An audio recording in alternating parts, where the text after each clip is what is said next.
Hello everyone, what's up? Prince1215 here with another video review. Today I'm taking a look at Transformers Studio Series Deluxe Class B-127 / Bumblebee from Transformers 1. But before we take a look at the figure, let's go ahead and take a look at the box. So here we have B-127's box. Here he is on the side looking like B-127. There's his alt mode.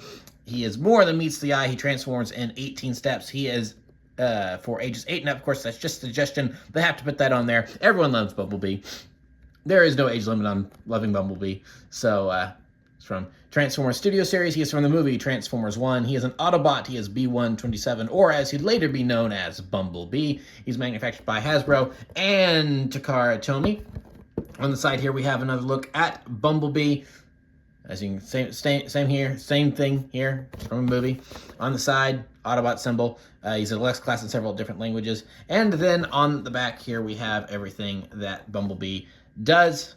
There's his little bio, as you can see, kind of gives you a vague description of kind of what the movie's about. There is a screen cap from said movie, so there he is with all of his stuff. He transforms in 18 steps. He is an authentic Transformer, no Chinese knockoffs here, and don't eat the plastic because it does not digest well. So yeah, so here we have B-127 as he appeared in Transformers 1. So this is his little Cybertronian sports car mode that he gets after he gets his T-Cog thanks to Alpha Trion. And yeah, this looks really good. I mean, it's like it's a Cybertronian vehicle, so obviously there's going to be some weirdness, some funkiness to it. But I think they pulled this off really well. I'm a really big fan of B's design in this movie, because I like how it takes some visual cues from it feels like he's a mix of G1 and animated, or excuse me, G1 and the movie Bumblebees, because that overall face shape there, that is definitely with because you kind of got the little horns, kind of vaguely reminiscent of that. That is very G1, but then like the grills on the side, and then also them being little flaps that can move around, and then this is like that's more movie based, but then he's got a mouth like G1 instead of the little speaker. So it's just kind of a nice, I think it's just a nice combination of different elements that we recognize from Bumblebee to kind of make this really unique design. And so yeah, he's a very, very sleek Cybertronian car. A little gappy. There's some gap in there, as you can see. I kind of wish that they had figured out a way to fill that in, because I'm pretty sure it's not supposed to be gappy right through there. But oh well, it's not the end of the world. So he's got his his fins at the back there, which I think are cool. So yeah, and he's got big wheels with silver pins in them that reflect onto the table. So you can see that there. So yeah, not a whole lot going on with this vehicle mode, but I do like it. It's funny for such a cheery bot. He does kind of have a grrr, I'm gonna run you over kind of car face. That's kind of fun. So, yeah, size comparison really quick. Here we have Deluxe Optimus Prime, again from Transformers 1 in his Cybertronian mode. So there is Orion Pax and B-127, or as they'll later be known, Optimus Prime and Bumblebee. So that's how they stack up against one another. So Prime's a little bit bigger. He's got some more bulk to him, but that's kind of to be expected, excuse me, with Prime. So yeah, there is them. Now, he does come with some accessories that you can store in vehicle mode. For instance, he's got his blasters here. So I'll just go ahead and peg those on the top as such. I have dropped it. Take two. There we go. So there's his blasters, so he can have his blasters out blasting Sentinel's guards or whatever as he's driving along. Or if you want to, you could do this instead. And this is the way I kind of prefer to do it, is you put these in back here, and then it looks like he's got turbo boosters, thanks to the knife hands that are plugged into the blaster. So now it looks like he's got a boost going. Whee! So I don't know why they didn't think about that. It's like, because you can see it on the box. That's the way they want you to do it, because blasters. But I think this works so much better as turbo boosters. It's like, wee! Obviously, they're blasters for robot mode, but in vehicle mode, it just looks so much better to have these going like that. And it's like, come on, guys, let's go save Cybertron! Yeehaw! It's like you can see it. You can see this version of B-127 doing something like that. We're not quite done, because he does come with one other accessory. He comes with the big Elite Guard blaster or whatever. So there's a couple ways you can do this. There are these ports on the side here, and then that could just go right there. So that way he does have a weapon to blast things as he's boosting along. Or if you want to, you can plug it over here, and then it'll be backwards if you want to do that. Or you can just switch it around like that, and then it's upside down. But you know, it's a gun; it'll still shoot. So yeah. So there you go. There's your options for weapon storage. But that is about it. So not a whole lot to talk about with this vehicle mode, but it gets the job done. Again, kind of wish it wasn't Scappy, but that's really just a small little qualm. It's not a huge deal. So that's pretty much it for the vehicle modes. Now let's go ahead and get down to his transformation. All right, so the transformation on him is really satisfying and fun, and this is probably, I think, one of the best transformations. I'm being genuinely serious when I say this. Now, I don't have every single Transformer that's been released in the last 5 years, but in terms of pure enjoyment I get out of this guy and messing with him, this is probably one of my favorite transformations we've had in probably the last 5 years. And it's not because it's really clever or anything like that. It's just really simple and gets the job done and just works really well. So first, what we want to do is we want to go ahead and detach the arms. So the arms are just tabbed in here. So just make sure that that's detached there, and then that is detached there. So now we kind of have the arms separated, and we can kind of just get them going like that. So with that all undone, that kind of loosens things up. And now let's go ahead and work on the waist area here. So here are his legs. We'll just go ahead and separate them like this, and then get the legs bent down like so. And then we just want to bring that to a nice satisfying click right there.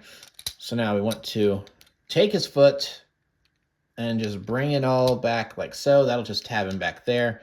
And then the foot comes down like that. And then he's got a little heel that we just want to bring up like that. Foot's a little hollow, but it's not a huge deal. He could be the Prime Changers version, which has had a completely hollow leg. So, you know, it's not the end of the world having a little bit of a hollow foot.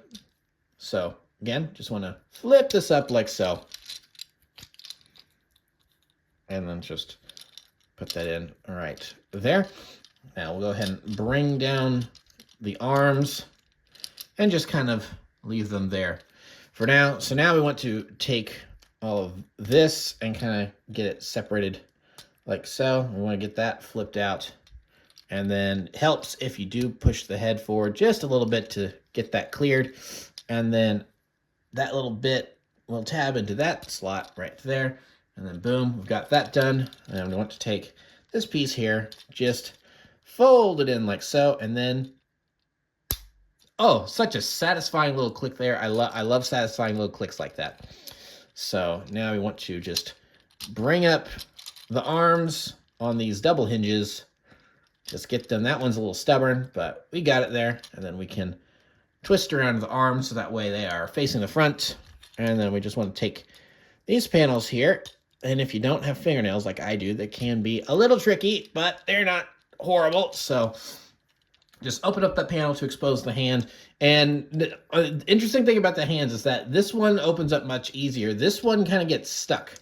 It's like when you get it to this position, it kind of wants to lock into place. I don't know exactly why, because it doesn't really seem like that there's anything stopping it. So I don't know why it likes to get stuck right there, but you kind of have to force a little bit as you kind of hear that. So I don't know if that's just an issue with my copy or what. So then just close that back up like so. Then we want to do the same thing over here. Just open up that little panel, bring his hand out, and as you saw, a little bit of resistance. There's a little bit of resistance, but there's not a whole lot compared to the other. So I imagine they probably built that in. They wanted some resistance there, and then the one hand is just a little more resistant than the other. So there, we've got the arms all done, and now the very last thing we want to do is just turn B's head around, and yeah, there we go. So I'll just get him situated here. Stand up straight. Straight enough.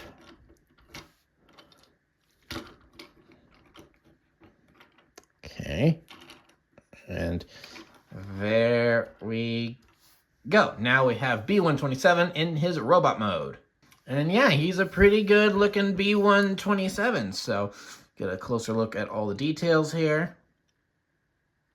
So now we have another strange situation where I don't know why this is like a constant complaint of mine at this point, where it's like, why do we have all these bumblebees who is generally depicted as kind of this jovial, fun character? It's like, maybe he's not a Laugh Riot 3 jokes a second type character, but he's usually known as pretty happy. You know, it's like the movie version. He's got his radio clips and stuff. Transformers Prime, you know, he's got some happy beeps and everything. Transformers Animated, he's a blabbermouth. You know, G1, he's just he's just a lovable guy.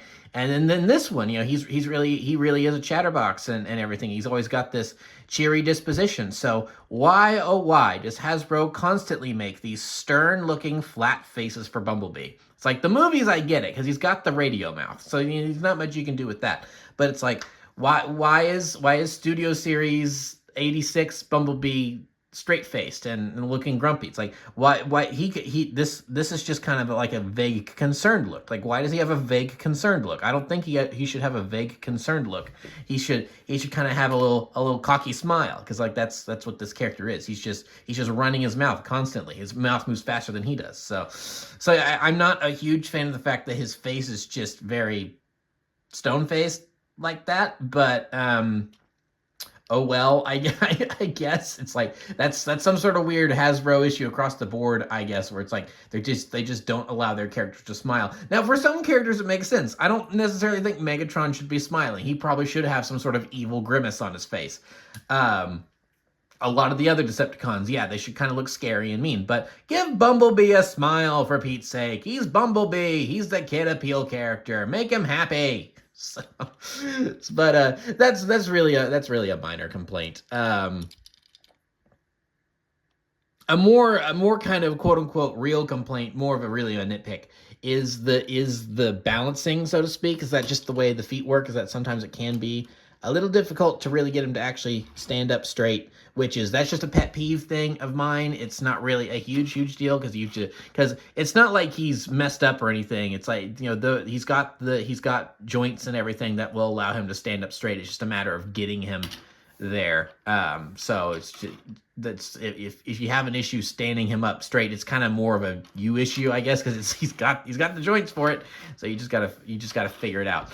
But yeah, overall, I think this is a really great figure, because this is one of the I mean, just look at this guy. There is virtually no kibble on him whatsoever. This is probably one of the best Studio Series figures of all time, in my opinion, just because of how dang accurate and close they managed to get to the CG animation model. Because it's like, yeah, that backpack is there in the movie, and then it's like he's got the wheels in the right places.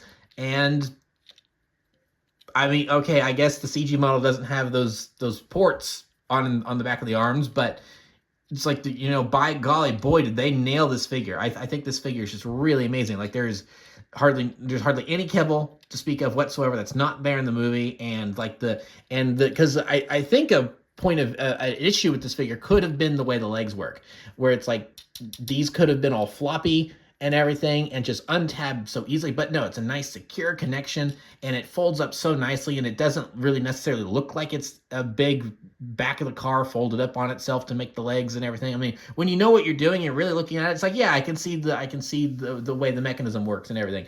But but overall, it's like the molding and everything. I think this just is a great looking figure. He's very slim. I think they knocked this guy out of the park. Really, it's like the ooh, he's kind of hard to balance sometimes. Like that's really a nitpick. It's like the rest of him is just so good. So we can, of course, give him his weapons, and they were very gracious in giving us a good amount of weapons. So here we do have his blasters. So we can just plug those into his hands. So he's now armed, and he can defend himself and fight Sentinel Prime's forces of oppression. So there you are right there. And then we can also give him his little knife hands. So that way he can recreate the very comedic moments from the movie where he disembowels several enemy goons in a hilarious and non-violent fashion because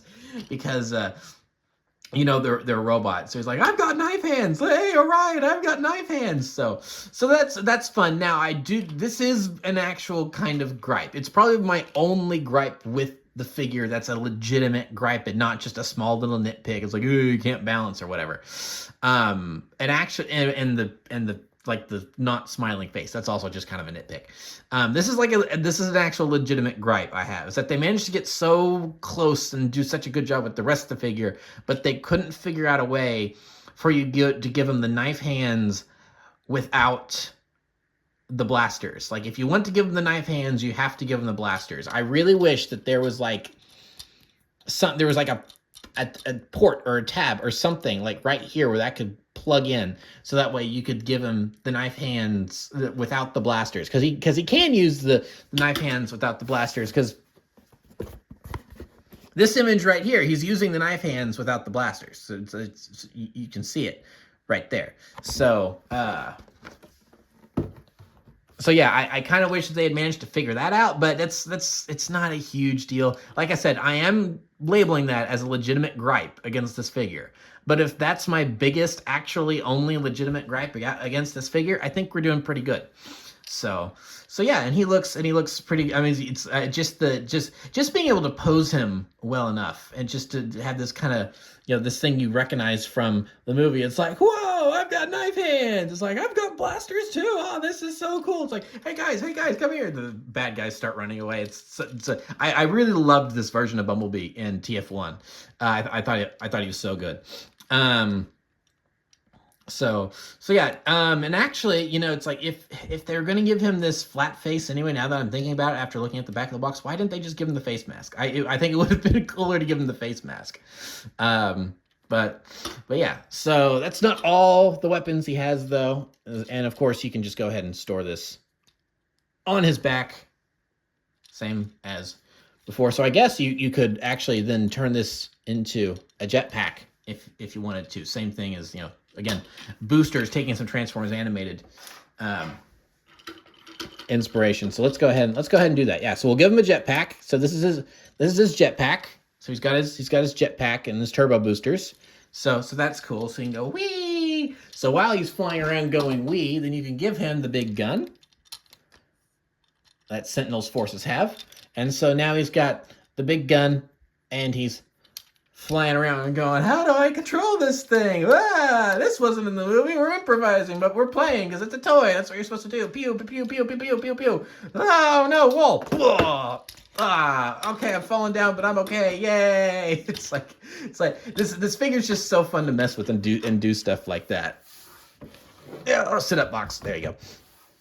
So yeah, that's something you could do. And then if you're ready to put that away, put the blaster in storage, there is a way you can do that. There is this little hole right here where they put a screw in, and then you can just take this and pop it right in there, and that's legitimate weapon storage. Like, that's actually in the instructions that they tell you, hey, just put in that little screw hole. And it's like, okay, that works. It's like we had to put a screw in there to keep the hips together, so we might as well make a port out of it. So it's like, so yeah, so B-127 here is kind of loaded for bear, and he's ready to take on the world. He's got his knife hands, he's got his 3 blasters, and so it's like, hey, this is one bot you don't want to mess with. There's another name for him in that movie that I shall not be repeating, but it really kind of rings true. It kind of rings true a little bit here with all the stuff he's kitted out with here. So really quick, we will go ahead and do some size comparisons. Here we have Optimus Prime, and you know what? It's like, B didn't really use one of these weapons in the movie, so maybe what we should do is we should go ahead and give Optimus the big blaster. So there you go. So I think this is the real reason they included this weapon with the figures, to give, is so that way if you had your Optimus Prime, then he could have a weapon. He could have his axe. So let's go ahead and bring in his axe. So he can axe you a question, and then if he doesn't like the answer, then he can finish you off. It's like, are you aligned with Sentinel Prime? It's like, oh, you are. Boom. There you go. Of course, that's not exactly how Optimus would do things. That's more of a Megatron way of doing things. But so yeah, so now Optimus has his axe and his blaster, and then here he is with Bumblebee. So there's them, and then we'll also bring in Sentinel Prime, the dusty jerk. So yeah, they all look pretty good together. I can't really stress enough how much I loved the art style in Transformers 1. Like, these toys look so good, partially because these are all, it's like, I'm a little more iffy on this guy. He's got his pros, he's got his cons.